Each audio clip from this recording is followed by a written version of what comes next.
yang dirahmati Allah. Sehari-hari saya dipanggil Pak BM. BM itu bukan singkatan Black Market atau pasar gelap. Ya, BM itu singkatan Busro Muqaddas, supaya orang tidak repot. Tidak perlu pakai gelar-gelaran segala. Doktor, SHM, HUM itu panggilan di kampus. Walaupun saya dokternya dokter bener-bener Bapak. Ya, saya tempuh selama bertahun-tahun, ijazahnya patut dipertanggungjawabkan. Risetnya sungguh-sungguh, walaupun tidak dapat predikat lulus dengan ujian atau kumlot, padahal cuma 2 tahun seperti teman saya di Jakarta sana. Tetapi itu saya lakukan. Mengapa? Nah, karena Korek yang membaca ayat tadi, surat Al-Mujadalah ayat 11 atau 12. Allah menyatakan bahwa orang-orang yang beriman dan berilmu itu derajatnya akan diangkat lebih daripada orang-orang yang tidak beriman dan berilmu. Tafsirnya, orang yang beriman dan berilmu itu derajatnya akan lebih terhormat di sisi Allah dan di mata masyarakat kalau hanya dibanding dengan orang yang beriman saja tanpa ilmu. Iman saja tanpa ilmu itu nanti akan menjadi iman yang pasif. Padahal iman itu harus aktif. Seperti Muhammadiyah ini salah satu saja bukti sejarah usia Muhammadiyah itu, Bapak sudah tahu semuanya, 112 tahun, 1 abad lebih, didirikan di Yogyakarta, menyebar ke seluruh Indonesia, dan sekarang mempunyai amal-amal usaha di Australia, di Malaysia dan sebagainya. Itu bukti bahwa Muhammadiyah itu kumpulan orang-orang yang beriman dan berilmu. Oleh karena itu, kalau ada perguruan tinggi Muhammadiyah, ada taman PAUD ya, pendidikan anak usia dini, TK, seperti di belakang kita ini, dan sampai itu persis saya menggarisbawahi pidato ketua cabang tadi yang menggelegar tadi sudah punya berapa saja tahu.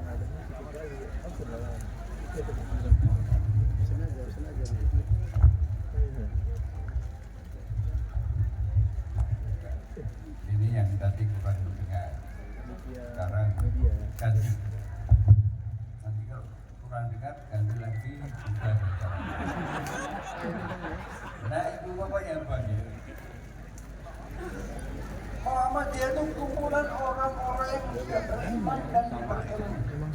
Iman saja tapi pasif, hanya memandangkan dirinya sendiri. Belum Allah, itu keliru karena Allah menyatakan di mana saja kamu akan dihinakan, akan direndahkan apabila kamu tidak berpegang kepada tali Allah dan tali manusia.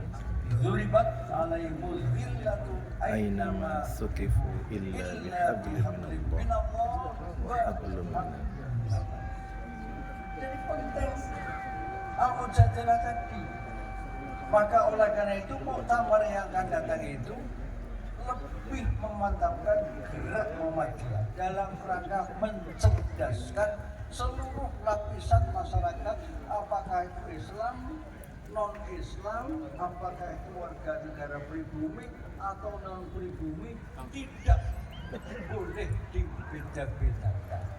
Islam itu tidak membeda-bedakan. Muhammadiyah itu gerakan Islam. Kemarin Bapak Ibu, saya dibawa oleh Pak Korib dan lain-lain meninjau lokasi muktamar Muhammadiyah dan Naisi. Tertegun Bapak Ibu saya.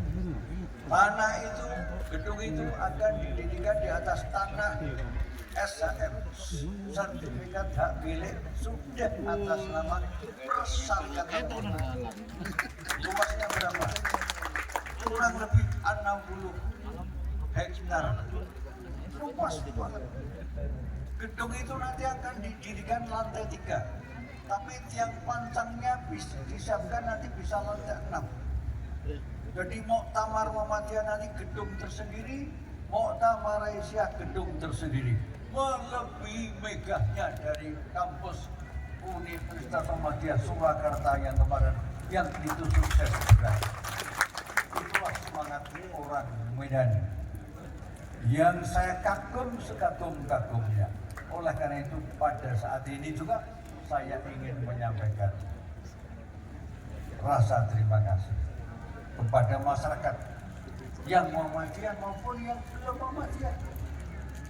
Nah, kira-kira 2 tahun yang lalu kurang lebih, waktu saya diundang oleh UMSU, Rektor UMSU, ditunjukkan tanah yang akan didirikan untuk muktamar itu.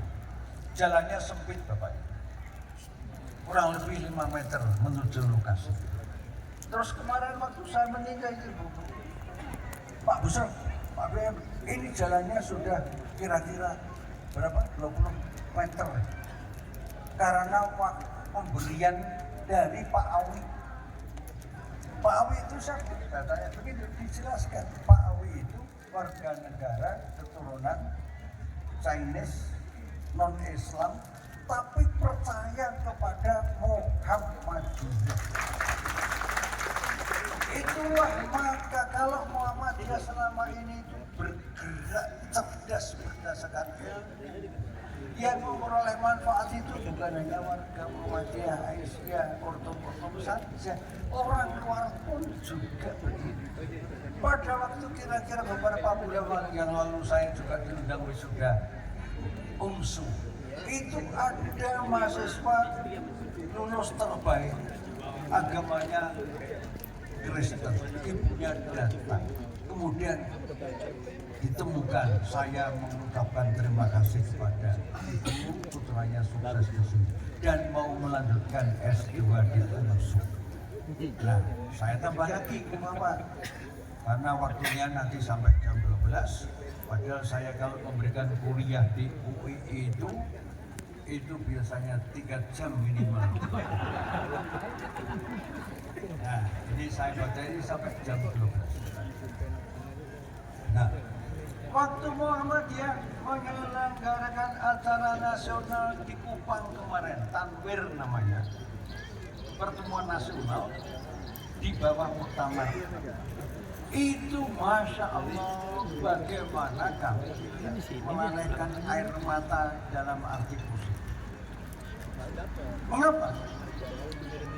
Mahasiswa Universitas Muhammadiyah Kupang itu 80% beragama Protestan dan Katolik.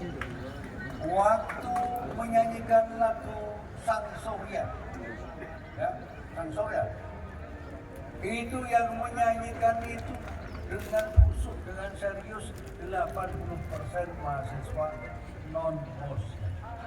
Itu kan tanda bahwa masyarakat Kristen di sana 90% di Kupang itu percaya kepada Muhammadiyah.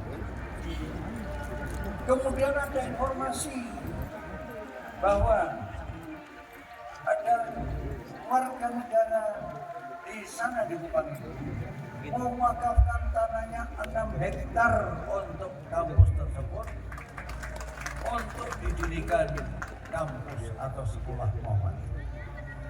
Nah, waktu kami mendatangi acara pertemuan di tengah Tanwir itu, ada utusan Muhammadiyah dari kabupaten, saya lupa namanya, kalau nggak Meru Lembata, itu jaraknya 30 kilo kurang lebih dari Kupang dan harus naik kapal. Beliau menemui saya, memperkenalkan diri, Pak, saya aktivis Muhammadiyah, keluarga saya Kristen. Mohon PP Muhammadiyah bisa segera mendatangi kami. Untuk apa? Keluarga kami yang Kristen itu akan mewakafkan tanah sementara ini 3 hektar. Untuk apa? Keinginannya agar segera didirikan klinik kesehatan. Karena klinik kesehatan di sana belum ada. Ini bukti bahwa Nabi Muhammad mengatakan dalam satu hadisnya, sebaik-baik manusia itu siapa orang Islam yang banyak memberi manfaat kepada seluas-luasnya manusia yang lain. Khairun nas anfa'uhum linnas. Dalam hadis